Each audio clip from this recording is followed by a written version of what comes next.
All right, so for number one of your final assessment, the question was, what is a vertex? A vertex is part of an angle, and it is where the two rays come together. Every angle is made up of two rays, with a ray being going on in one direction, stopping in the other. So we've got two rays here, and they come together at the vertex of B. Here we've got two rays in this obtuse angle. They come together in the vertex of E. We also use the vertex to name some angles. Okay, so when I name this very first angle, I can simply just name it by the vertex. I can call it angle B. This one down here, I can just call it angle E. I can just name it by the vertex. Also, I can name it in a few other ways, and when I do that, the vertex is always stated in the middle. So I could go ABC or CBA, it doesn't matter, but that vertex is listed in the middle. Same thing over here. I could go DEF with the vertex listed in the middle, or I could go FED with the vertex in the middle. But a vertex is just where the two rays of an angle come together. All right, we're going to draw a 140-degree angle, and I can already tell, this is classified, I can already tell that 140 degrees is obtuse. But we'll really be able to see that when we draw it. So I just started off by drawing my ray, and actually I think I'm going to shorten it up a little bit here. Draw my ray for one part of the angle. Okay, so this is my vertex of the angle. I'm going to take my protractor, and I'm going to make sure that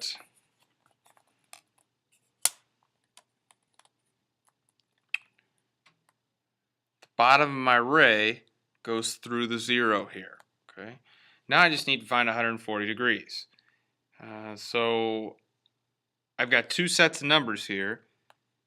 I've got 140 right here and 140 right here, but you should kind of be able to picture what 140 degrees would look like.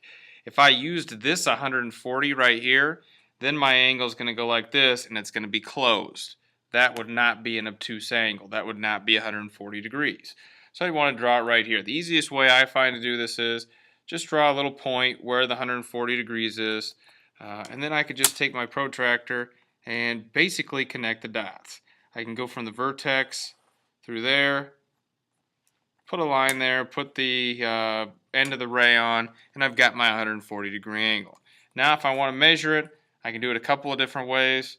I could put, if I want to check to make sure, I could check it off of the other ray, make sure that that's going through zero, look up there, it is going through the 140. So your 140 degree angle should look something like this. Now, I mean, it could be like, you know, this, it could be like this, it really doesn't matter. As long as it measures out to be 140 degrees. All right, 2:15 on a clock. Your hour hand is going to be slightly past the 2. Your minute hand is going to be directly pointed at the 3. That is a closed up angle, meaning it's less than 90 degrees, also meaning that it is acute. Here are two pretty common ways to draw an isosceles triangle. Isosceles triangle, you just have to have two sides that are congruent, or two sides that are equal. So sometimes we'll show kind of the skinnier version of it where these two are the same length, the bottom is different. Same thing here, the bottom is different and these two sides are the same, but now it's kind of elongated out. So it's almost stretched out on the sides and pushed down. But either way, these two sides are the same length. So as long as you have two triangles that have two sides that are the same length, one side that's different, you'll be good for this question. All right, one of these two pictures on here is giving us what we want. We want a segment or a line segment, part of a line, and then we want a ray and we want them to be intersecting. But we do not want them to be perpendicular.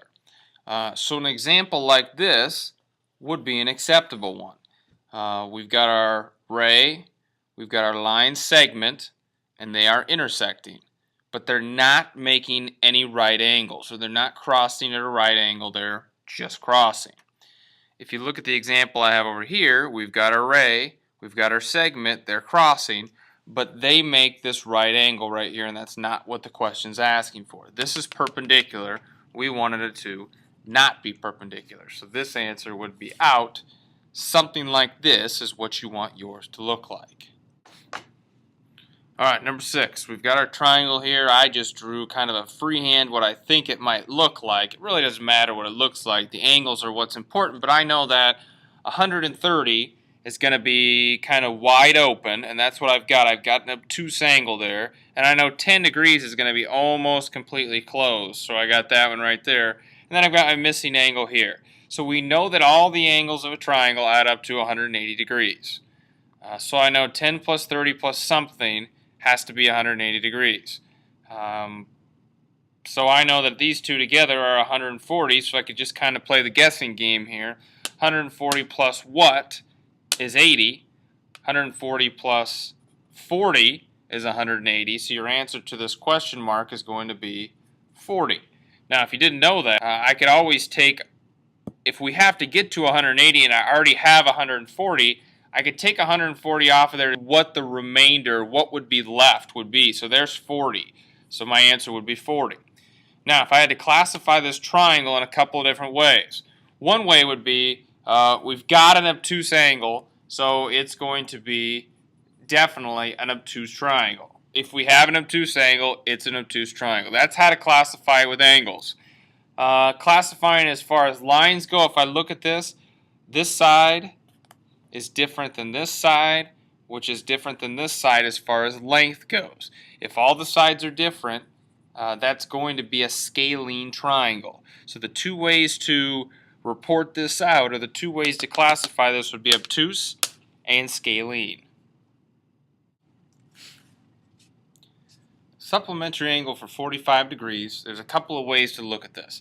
I know a supplementary angle is an angle that, or are angles that add up to 180 degrees. Okay, and since we've only got two angles we're looking at here, we've got 45, and we're seeing what goes with it to make 180 degrees. I can just simply do 180 minus 45, and I know I get 135. That would work out just fine, because I know that supplementary angles need to add up to 180 degrees. So if I had a 45 and I had a 135, that would be 180 degrees. Also, what I can do is just kind of picture this here. 180 degrees is a straight angle. It's a line. It's 180 degrees. If I have a, let's say, a 45 degree angle might look like this, what do I have left here? A good way to picture this is anything that's on this straight line should add up to 180 degrees. So 45 and 135 make up this straight angle. So the supplementary angle to 45 degrees is 135 degrees.